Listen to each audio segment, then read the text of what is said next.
Hello दोस्तों, स्वागत है एक बार फिर आप सभी का आपके अपने यूट्यूब चैनल पीएस क्लासेस पर। तो दोस्तों, आज के इस वीडियो लेक्चर में हम एएमयू 11 क्लास के एंट्रेंस एग्जाम के लिए बच्चों पिछले सालों में आए हुए मैथ के कुछ इंपॉर्टेंट क्वेश्चनों को सॉल्व करेंगे।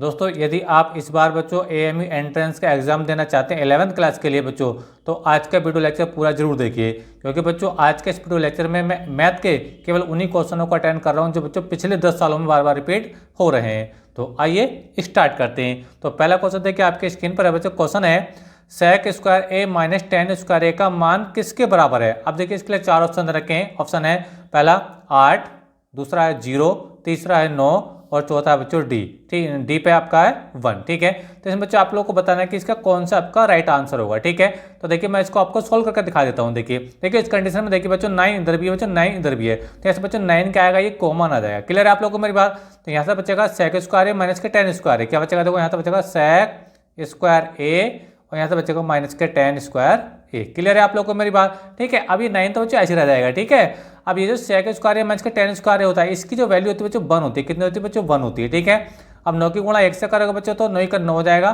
ठीक है, तो ये कुल मिलाकर 9 आ गया। ठीक है, यानी इस वाले क्वेश्चन का, यानी जो पहला जो क्वेश्चन है इसका जो राइट ऑप्शन में क्या रहा है बच्चों, 9 आ रहा है, यानी इसका जो आंसर है वो क्या 9 है। अब 9 देखिए बच्चों कौन से विकल्प में आ रहा है, बच्चों आपका तीसरे नंबर पर आ रहा है। किस नंबर बच्चों, यानी इसका सी वाला ऑप्शन बिल्कुल राइट है। देखिए बहुत ही आसान सवाल था, बस करना क्या था, देखिए दोनों में से बच्चों 9 हमने कॉमन ले लिया। ठीक है, यहाँ से बचेगा सेक स्क्वायर है माइनस टेन स्क्वायर है। ठीक है, sec square minus ten square की जो वैल्यू होती है बच्चों 1 होती है। 1 की गुणा 9 से कराएंगे तो 9 बन जाए 9 आ जाएगा। ठीक है, यानी इसका जो राइट ऑप्शन बच्चों वो सी वाला हो जाएगा। ठीक है, चलिए देखिए अगला क्वेश्चन देखिए सॉल्व करते हैं कि अगला क्वेश्चन क्या है। देखिए अगला क्वेश्चन देखिए आपकी स्क्रीन पर है बच्चों। क्या देखिए क्वेश्चन दे रखा है बच्चों, किसी क्षण और उसकी छाया, ठीक है, की लंबाई का अनुपात 1:√3 है।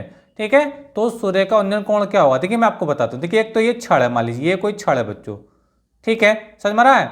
और मान लीजिए ये इसकी परछाई है, ये इसकी क्या बच्चों, परछाई है। ठीक है, अब इनका रेशियो दे रखा है, तो पहले देखो क्षण का मतलब बच्चों ये 1 हो गया। ठीक है, और जो परछाई है देखो, परछाई सॉरी छाया कितनी, इसकी √3 है, तो मान लो ये इसकी छाया वो √3 बच्चों ये आ गया। क्लियर आप लोगों को मेरी बात। ठीक है, अब देखिए ये हाइट एंड डिस्टेंस का एक सवाल है, इसको हम इस टाइप से एक ट्रायंगल बना दिया। समझ में आ रहा है आप लोगों को मेरी बात। ठीक है, तो यहाँ पे जो एंगल हो रहा है ये थीटा, इसी थीटा को हम लोग यहाँ पे आपको पूछा गया है। क्लियर है आप लोगों को मेरी बात। तो देखिए बिल्कुल आसान सवाल है।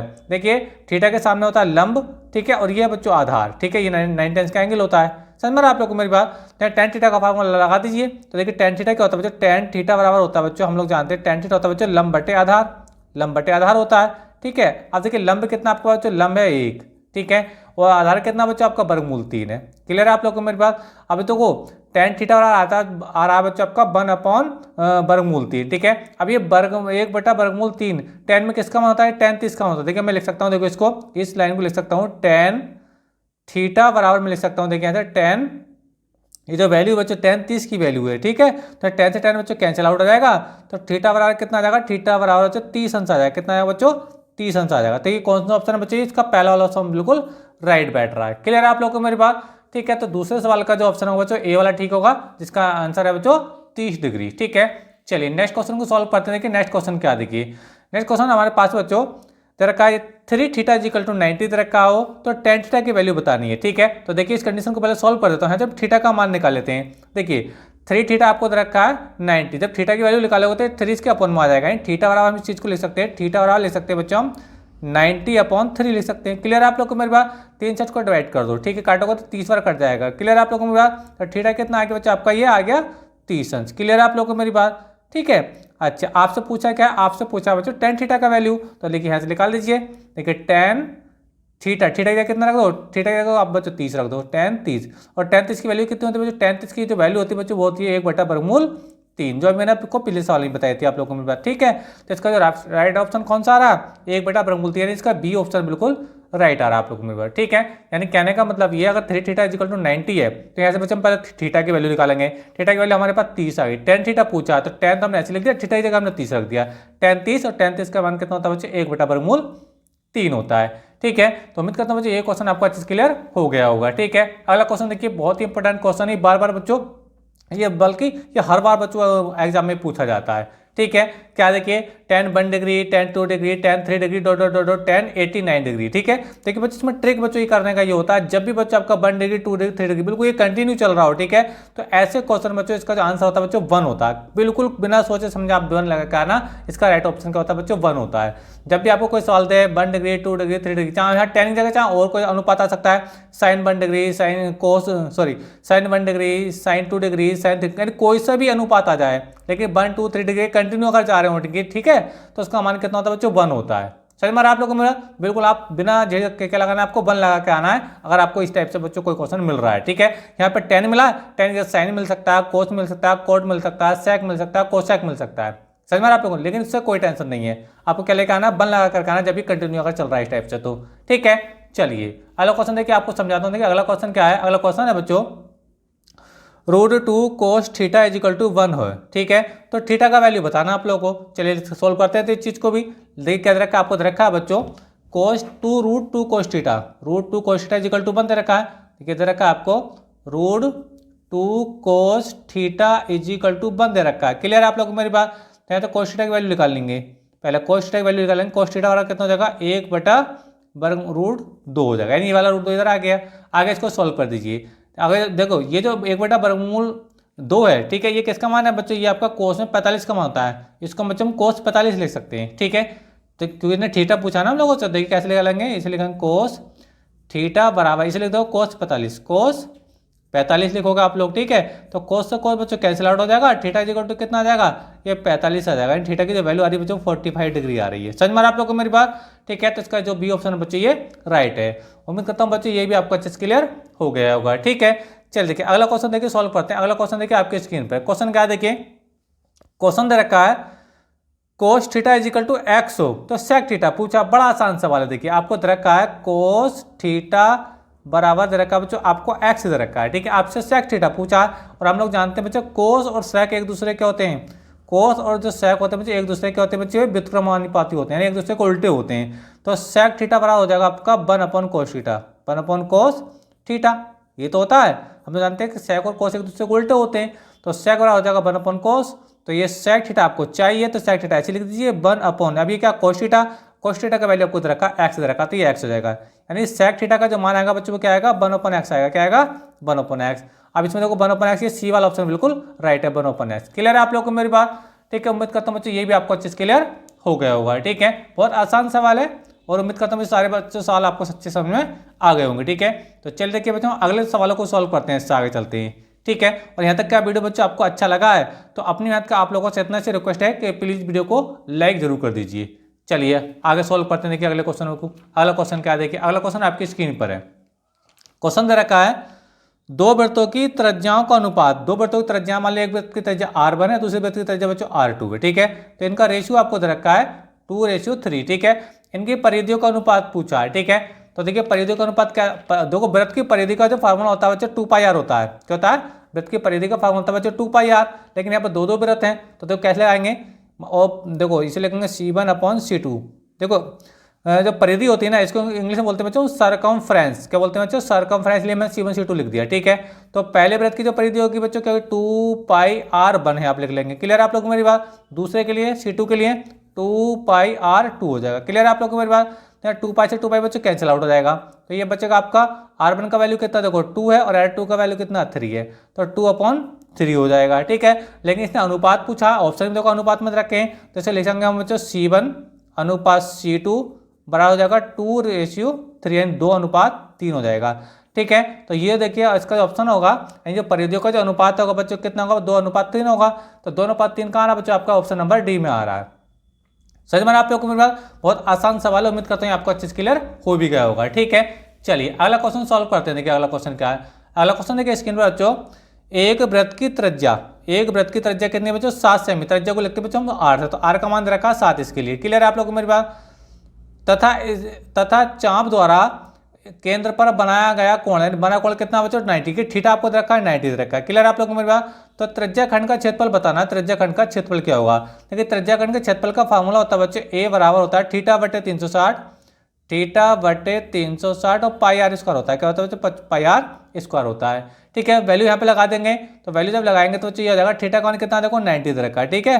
360 फार्मूले में आता है। ठीक है, पाई का मान होता है बच्चों 22/7, क्या होता है बच्चों 22/7 होता है। आर स्क्वायर है, आर का मान कितना 7 है, 7 को 2 बार लिख दो, 7 गुणा 7। क्लियर आप लोग को मेरी बात। तो देखिए यहाँ जब सॉल्व करेंगे तो ये बच्चों देखो 7 से 7 कैंसिल आउट हो जाएगा। ठीक है, ये 0 से 0 भी काट दीजिए, कट गया आप लोग को मेरी बात। तो देखिए 9 से काटो 36 को, 9 का 9 हो जाएगा और 9 चौक 36 हो जाएगा। यानी कहने का मतलब ये है बच्चों, ये मिल रहा है 1/4 मिल रहा है साथ में, और अभी आपको क्या मिल रहा है 22 मिल रहा है, और इंटू में आपका 7 मिल रहा है। ठीक है, क्लियर आप लोग मेरा। अब देखिए 22 और ये 4 देखिए 2 से कट जाएंगे, 2 से कट 2 1 2 2 1 2। ठीक है, 2 2 नहीं 4, ये हो जाएगा बच्चों 11 7 77 हो जाएगा, और ये नीचे बच्चों 2 ही आ जाएगा। क्लियर आप लोग को मेरा। तो इसका आंसर आ रहा है बच्चों क्या आ रहा है 77/2 सेमी स्क्वायर आ रहा है, 77/2 सेमी स्क्वायर। ये जहां भी होगा बच्चों ये इसका ऑप्शन होगा, ये ए का वैल्यू निकल के आ गया। क्लियर आप लोग को मेरी बात। ठीक है, तो देखिए 77/2 कहाँ इसका पहले ऑप्शन में आ रहा है, देखिए ये वाला। क्लियर आप लोग को मेरी बात। तो इस सवाल का जो आंसर होगा बच्चों का आएगा 77/2 आएगा। ये आपको मैंने आपको सोल्व करके भी आपको ये दिखा दिया है। ठीक है, चलिए नेक्स्ट क्वेश्चन को सोल्व करते हैं। देखिए नेक्स्ट क्वेश्चन आपकी स्क्रीन पर है, क्या है देखिए क्वेश्चन। क्वेश्चन दे रखा है 7 8 9 7 8 9 9 3 5 4 का बहुलक पूछा है। क्या पूछा है इसने, बहुलक पूछा है। बहुलक बच्चों ऐसा नंबर होता है जो सबसे ज्यादा बार इसके अंदर आ रहा है वो। ठीक है, सबसे ज्यादा बार क्या आ रहा है इसके अंदर 8, देखो 2 बार आ रहा है, लेकिन 9 एक बार 9 यहाँ आ रहा है, एक बार 9 बच्चे यहाँ आ रहा है, और एक बार 9 बच्चे यहाँ आ रहा है, 3 बार 9 आ रहा है। बाकी कोई भी अंक 3 बार नहीं आ रहा है, इसलिए इसका जो आंसर होगा बच्चे 9 होगा। और 9 देखो बच्चा आपका ऑप्शन नंबर सी पर रखा है, यानी इसका सी वाला ऑप्शन बिल्कुल राइट होगा। ये बहुत आसान होता है, बस आपको यही देखना होता है कि सबसे ज्यादा नंबर कौन रिपीट हो रहा है। ठीक है, तो जो सबसे ज्यादा रिपीट हो रहा होगा वही इसका बच्चों आंसर होगा। क्लियर है आप लोग को मेरी बात। अगला क्वेश्चन समझते देखिए। अगला है 4 3 7 0 0 7 8 का समांतर माध्य पूछा है। समांतर माध्य पूछा है। अब समांतर माध्य का फार्मूला होता है बच्चों, समांतर माध्य का फार्मूला होता है, क्या होता है पदों का योग बटे पदों की संख्या। पदों का योग बटे पदों की संख्या। तो कितने पद हैं, देखो 1 2 3 4 5 6 7 पद हैं, तो 7 तो नीचे लिख लिया। अब पदों का योग होता है, तो योग कैसे करेंगे, 4 और 3 7 और 7 और 7 14, 14 और 6 कितने हो गए बच्चों 20, 20 और 8 होगा 28, कितने हो गए, इनका योग आ रहा है 28 आ रहा है। क्लियर है आप लोग मेरा। तो 7 चौक 28, यानी x आ रहा है कितना आ रहा है बच्चों 4 आ रहा है, कितना आ रहा है 4। अब 4 कौन से ऑप्शन पे है, 4 आपका डी वाले ऑप्शन पे। एक बार फिर से रिपीट कर रहा हूँ, देखिए 1 2 3 4 5 6 7, 7 पद हैं, मैंने ये लिख दिया 7। ठीक है, सबको जोड़ दो, 4 और 3 7 और 7 14, 14 और 6 20 और 8 28। क्लियर है आप लोग मेरा। 7 से भाग कर दो, 7 चौक 28, यानी आपका जो आपका आ रहा है वो 4 आ रहा है, 4 बच्चों डी ऑप्शन पर आ रहा है। क्लियर है आप लोग को मेरी बात। चलिए नेक्स्ट क्वेश्चन को सॉल्व करते हैं। नेक्स्ट क्वेश्चन क्या देखिए आपकी स्क्रीन पर है। क्वेश्चन है बच्चों, एक लंबवृत्तीय बेलन की ऊंचाई 10 सेमी है, यानी जो बेलन है उसकी हाइट रखी है आपको 10 सेमी, कितने रखी बच्चों 10 सेमी रखी है।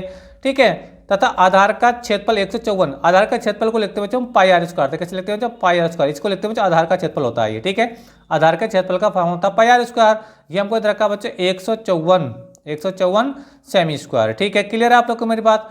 क्या पूछा, बेलन का आयतन पूछा है, बेलन का आयतन। तो बेलन का आयतन क्या होता है, बेलन का आयतन का फार्मूला होता है, इस आयतन बोलते हैं वॉल्यूम, वॉल्यूम बराबर होता है बच्चा आपका pi R square H, pi R square H होता है। क्लियर है आप लोग मेरे बात। अब देखिए ये जो पाई आर स्क्वायर इसका वैल्यू में कितना रखा है 10 दे रखा है, कितना सॉरी 154 दे रखा है, ये हो जाएगा 154, और ये गुणा में क्या एच, एच का कितना रखा है 10 दे रखा है। क्लियर है आप लोग को मेरी बात। तो ये 1540 हो जाएगा, गुणा करोगे तो कितना जाएगा बच्चे 1540 हो जाएगा, कितना जाएगा गुणा करके ये हो जाएगा 1540। ठीक है, इसे बी का मान आ रहा है, कितना आ रहा है बच्चों 1540। ठीक है, अभी कौन सा ऑप्शन में 1540, 1540 आ रहा है बच्चा आपका ये बी वाले ऑप्शन पर आ रहा है। ठीक है, समझ में आ रहा है। तो ये बी ऑप्शन इसका बिल्कुल राइट हो जाएगा। उम्मीद करता हूँ ये भी आपको अच्छे से क्लियर हो गया होगा। ठीक है, चलिए देखिए अगला क्वेश्चन सॉल्व करते हैं। अगला क्वेश्चन क्या देखिए, अगला क्वेश्चन देखिए आपकी स्क्रीन पर है। क्वेश्चन देखिए क्या है, क्वेश्चन दे रखा है बिंदुओं 3,0 तथा 0,4 के बीच की दूरी होगी। अभी 4 ऑप्शन दे रखे हैं, 5 सेमी 10 सेमी 20 सेमी और 7 सेमी। ठीक है, अब देखो दो बिंदुओं के बीच की दूरी कैसे निकालते हैं। देखो पहला जो बिंदु है इसको x1 मान लो, इसको y1 मान लो, दूसरे वाले को इसको x2 मान लो, इसको y2 मान लो। ठीक है, सूत्र क्या होता है बच्चों, सूत्र इसका ये होता है बीच की दूरी का फार्मूला होता है बच्चों वर्गमूल। ठीक है, और ये होता है बच्चों x2 माइनस x1 का होल स्क्वायर होता है, और ये होता है बच्चों आपका y2 माइनस y1 का होल स्क्वायर होता है। क्लियर है आप लोग मेरा। अब यहाँ पे वैल्यू लगा लीजिए, वैल्यू लगाइए। x2 कितना है, x2 बच्चों आपका 0 है, माइनस x1 कितना है, x1 आपका बच्चों 3 है। क्लियर है आप लोगों को मेरी बात, ये आ गया 3, वर्ग है तो वर्ग कर देंगे, प्लस आपका क्या y2, और y2 कितना बच्चों 4। ठीक है, माइनस क्या y1 कितना बच्चों आपका y1 है 3 0। ठीक है, होल स्क्वायर हो जाएगा। आगे इसको सॉल्व करेंगे, देखिए देखो 0 से 3 सब्ट्रैक्ट कर तो माइनस के 3 बचेगा, और इसका जब वर्ग खोलेगा तो 3 का वर्ग 9 हो जाएगा। ठीक है, क्योंकि वर्ग है इसलिए माइनस प्लस बन जाएगा। इसी प्रकार देखो 4 में से 0 घटाओगे तो 4 बचेगा, 4 का वर्ग हो जाएगा बच्चों आपका 16 हो जाएगा। समझ में आ रहा है? और ये कुल मिलाकर कितना हो जाएगा चाहिए, ये हो जाएगा आपका वर्गमूल 25, वर्गमूल 25, और ये 5 बन के बच्चों बाहर निकल जाएगा, ये 5 बन के बाहर निकल जाएगा। यानी इसका जो ऑप्शन है बच्चों 5 सेंटीमीटर इसका राइट ऑप्शन आएगा, क्योंकि ये वर्गमूल से बाहर निकलेगा तो बच्चों 5 सेंटीमीटर बन के बाहर निकल जाएगा। ठीक है, तो इसका जो पहला ऑप्शन है, जो ए वाला ऑप्शन है, बिल्कुल राइट है। तो उम्मीद करता हूं बच्चों ये वीडियो आपको अच्छे से क्लियर समझ में आ गया होगा।